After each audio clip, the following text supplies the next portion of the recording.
Hey guys, how's it going? Welcome back to another video. My name is Amethyst, and today, my fellow flames, we're going to be discussing 1.1. This is going to be my honest, it's a little bit late, but it's going to be my honest review on what I think of 1.1. I have done everything I possibly could do in 1.1. I've done the events, I've done the story, I've done a ton of exploration. I've basically done everything you can possibly do in 1.1. So I'm going to discuss everything I thought of today, mainly the story. And then I'm going to discuss other things like Mount Firmament and Jinhsi herself and just everything about 1.1 and what they've added. So if you enjoy this video, hit that like and subscribe button and let me know what you guys think. And without further ado, let's get into this. So 1.1 launched a couple of weeks ago now. What is it, like a week, 2 weeks ago now? And the story. Let's start with the story. The story, on a scale of 1 to 10, I thought was a solid 8. Some people may agree with me, some people may disagree with me, but I'm going to discuss why. So at the start of the story, we got introduced to a new character called Abby. Now, those who do not know who Abby is, we got introduced to Abby, well, saw glimpses of Abby throughout 1.0 story. We heard a voice within the tacit mark of the Rover's hand, and then at the end, when we are fighting Dreamless, Abby comes out and essentially saves our lives from the big explosion that Dreamless essentially launched at us. And then Abby then went back into the tacit mark in our hand, and then that was it. So Abby comes back out for the first time properly to introduce herself to the group, and I like Abby. People were a little bit worried that it was going to be another Paimon situation. I didn't get that vibe at all. I think if we see too much of Abby in the future, then it could turn out like that. But here's the thing with Abby. Abby doesn't repeat everything that someone's just told you. If anything, Abby adds on to that point. For instance, when it's just you and Abby and you're talking about the High Magistrate and Mount Firmament and everything like that, Abby doesn't repeat what these two old men tell you, because you meet these two old elderly men. They tell you about Mount Firmament, they tell you about this legend, they tell you about a few things, and then Abby goes, like, she says she says a line saying, "To be honest, I was sensing something in that direction. I was sensing an odd energy in that direction." So it's like she didn't go. It's like, so the old men were like, yes, there is a place called Mount Firmament, and there time is manipulated, and you know, all that, telling you basically a brief description of what Mount Firmament can do. If it was Paimon would be like, so what you're telling me is that there is a place called Mount Firmament, and it manipulates time, and if we go in that direction, that's where the High Magistrate is? You know, like, there was no repeating of what has been told us. It was just an add-on. And I think that's a very good thing to do. I think Abby's personality is very fun and bubbly. It's not too much. It's not annoying. The voice acting of Abby was very, very good. It's not high pitch. It's not too high pitch. It's not, I don't feel like I want to rip my eardrums out. I actually feel like, you know what, I'm really enjoying Abby's company. I think this could be a very cool, fun addition to the character. To the overarching story of the character and the rover and everything like that. And even the banter and the atmosphere she has with the rest of the group was quite fun to watch. The fact that she just always wants to eat. The bit where she tries to demonstrate her power going, actually, I'm the one that stopped Dreamless, and then tries to basically do what she did, and it was like a dud. It was just like a puff of smoke or a little twinkle of light. Twinkle, twinkle, little star. And yeah, I think Abby's character was really, really fun. It isn't a Paimon situation right now, and I hope it doesn't stay like that. Like, every time we see Abby, it's a relevant situation, and she adds to the situation and adds to the story, doesn't just reiterate and repeat what we've already seen. So Abby was a win for me. Changli. Massive W there. Changli is everything I thought she would be and more. Like, if you guys were there on stream when we were doing 1.1, I was essentially hyped. I was hyped when I saw Changli because I was sitting here waiting for this goddamn boat, trying to figure out how to bloody wait to get to Mount Firmament. And then we see this elegant red and white haired beauty walk up to us. And then she goes, like, she asks if we're okay, and we go, oh, we're waiting for someone. And then the way she just looks and gazes at you and goes, funny, I'm waiting for someone too. And with a little smile, gave me goosebumps. I was like, oh, she's beautiful. And then obviously she tells us about Mount Firmament and that the, you know, time works differently there, and basically gives us the entire details of what Mount Firmament is. And then she calls upon the boat, and then we get a really cool cutscene of her singing to us, because the rover sort of like is feeling a little bit distraught. Something happens. You can see that he's in a lot of discomfort. Changli then sings, which calms us down and then guides us through to Mount Firmament. And I think it was one of the best introductions you could have done to a brand new area.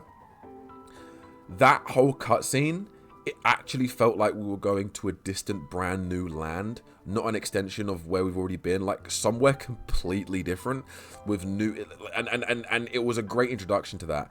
I love the fact that as soon as we got there, there's new puzzles, new mechanics, everything about Mount Firmament. It's a completely different vibe.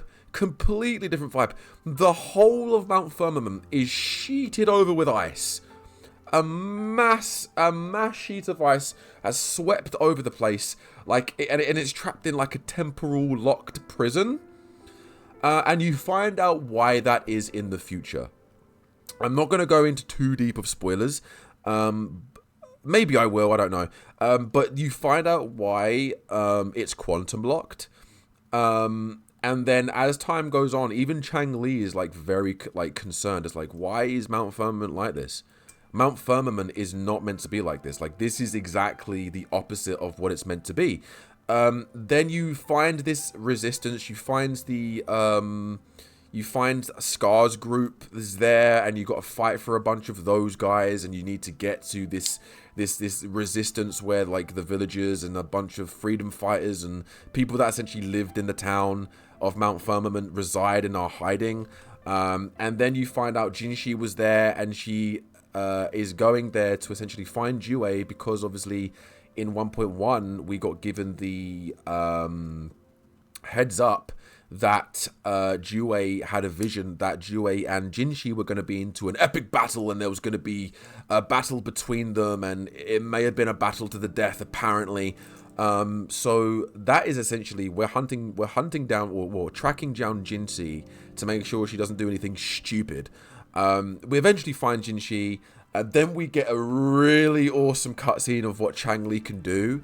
But then we get some bullshit line, like, it's like, that makes Changli sound all powerful, but she could have, it sounds like she could have we could have avoided all of this going on right now.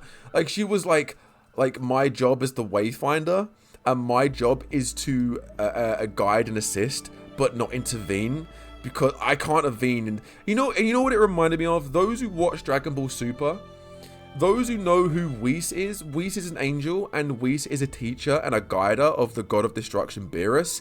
And Whis can't interfere with mortal affairs, or can't intervene with essentially the laws of nature, because angels are too powerful, and if they intervene, it will tip the balance of things. So that just made me sound like Changli could have easily been like, I can avoid all this and just fix this up like that, but I'm not going to, because I can't intervene. It's like, well, what's the point then?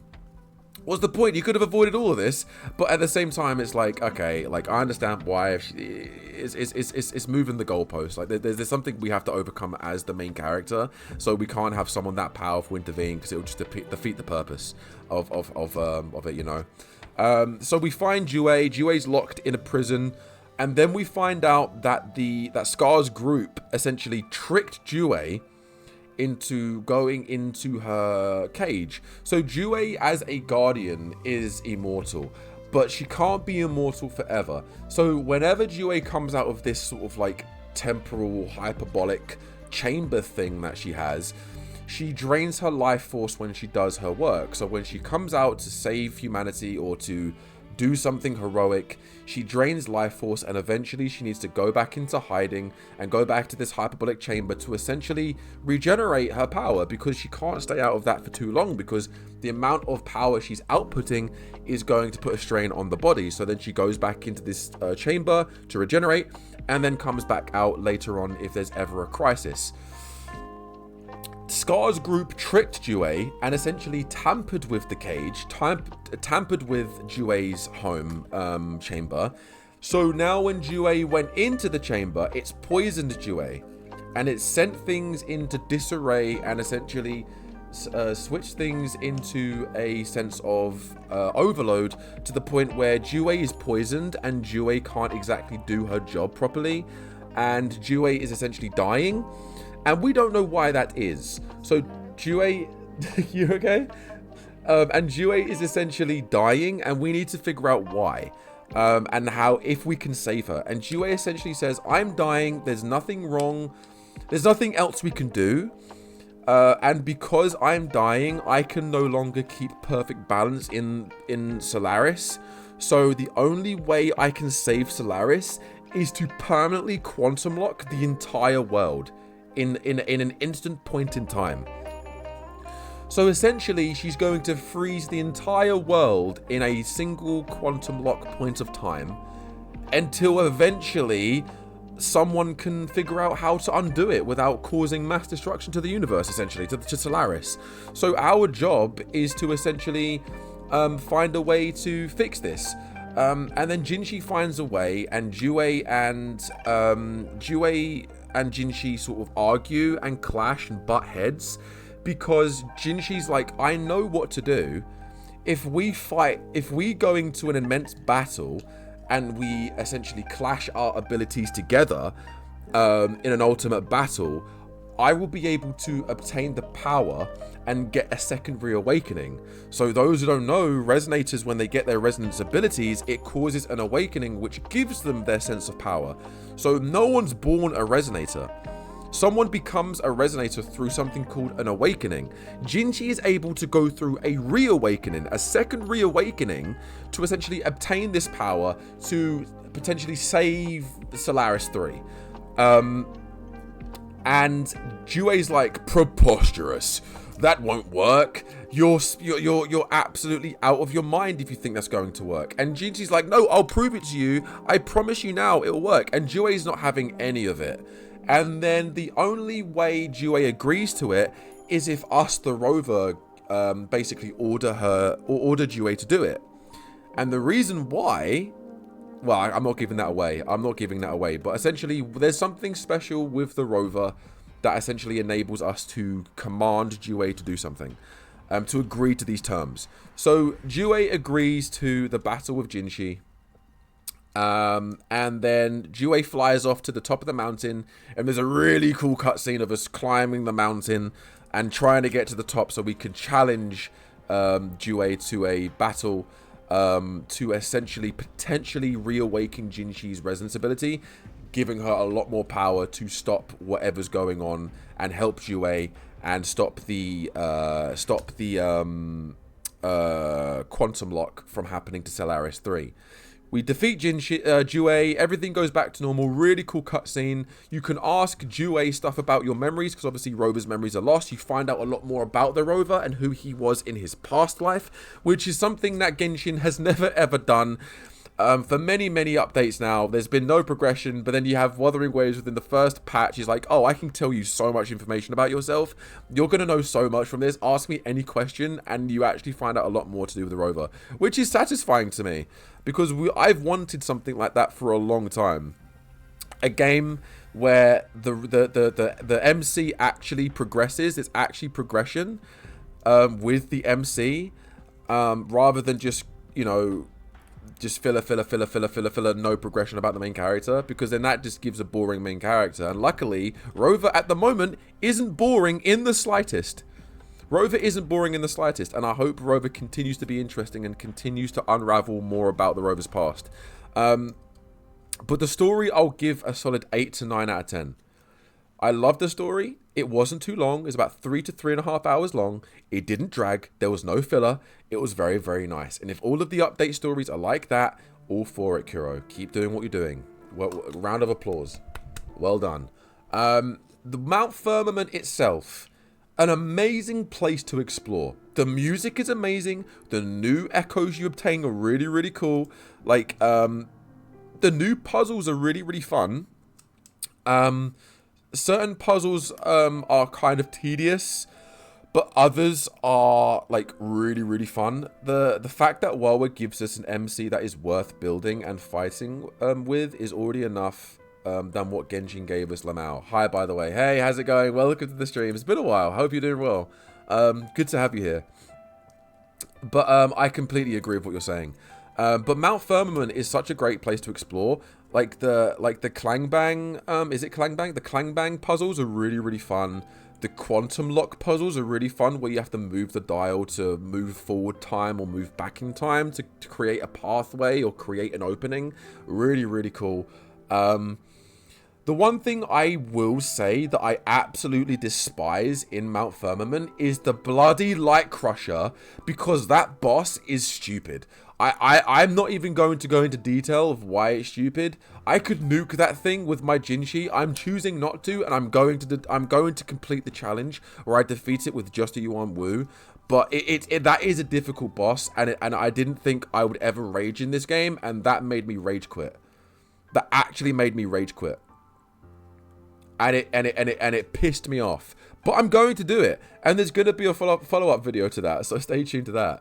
Oh, the 120 Light Crusher? Yeah. That's insane. I made myself a challenge that I regret but don't regret at the same time. Where I have to just defeat it with Yuan Wu with no supports, just one singular character. But the enemies and the enemy design is really, really good. All of the new echoes very well designed. I found a shiny Clangbang. I know where the locations for the shiny, which is really, really cool. The puzzles are very, very good. The area itself is beautiful and fun to explore. The music is really good. The events are really good. Well, not really good, but good and enjoyable. The only thing I wish, I think, what could I wish that was better? I don't think, based on a first update, a first patch for Wuthering Waves, amazing. Couldn't really get, if all of the updates are better than that, then I don't know how they're going to top 1.1 story or what they've done with 1.1. But oh yeah, Depths of Elusive Realm was really cool, but I just wished, I would like them to keep Depths of Elusive Realm permanently and then just update it and then it changes. I don't want them to take down that for a whole week and then upload it a week later. That was kind of annoying to me. Jinhsi as a character is busted. I got lucky enough to also get her weapon. She is an absolute destructive nuclear bomb that wipes out anything on the field. I literally completed difficulty 4 and 5 Heron with her, Yuan Wu, and Yinlin, and it was first try on both. So yeah, she's definitely going to be a big deal of a character going forward, especially if you summon for her. You're not gonna worry about struggling with bosses for a while, I don't think. But I think 1.1 was a very good update. I think the town is really cool as well. I haven't finished all of the events that we got, but most of the events are just literally about your exploration. And they've targeted exploration a lot. Once you complete the story, they're really pushing you to just go for it in the exploration. Like one of the events is complete the puzzle in this area, complete the puzzle in that area. So it's enticing you to explore. The crownless, the new crownless hologram is very difficult. Very difficult. Very difficult. Honestly, they've outdone themselves with difficulty to the point where I'm looking at crownless and I don't really want to progress with crownless. After difficulty 3, yep, one of the events is beating that Light Crusher. Yeah. One of the achievements is beating the Light Crusher. But I'm not gonna complete that event until I've defeated it first, until I've defeated it with Yuan Wu, because that's the only way I'm gonna complete that. I've set myself a difficult challenge and I will overcome it. Whether or not I'll rage again, probably. But yeah, I don't want to keep rambling on too much. I think I'm going to give this update an overall a 9 out of 10. A 9 out of 10. There's very little nitpicky things that I could go into detail on, but there's no point because they're irrelevant. They're just personal preferences, you know. But other than that, fair play, Kuro. Well done, Kuro Games. For a first update, you've blown it out the water. And if any future updates are like this, well done. You've cracked the code. But that's my honest, open review of 1.1 Thaw of Eons. Let me know what you guys think in the comments. And yeah, I'll see you guys in the next one. Take it easy.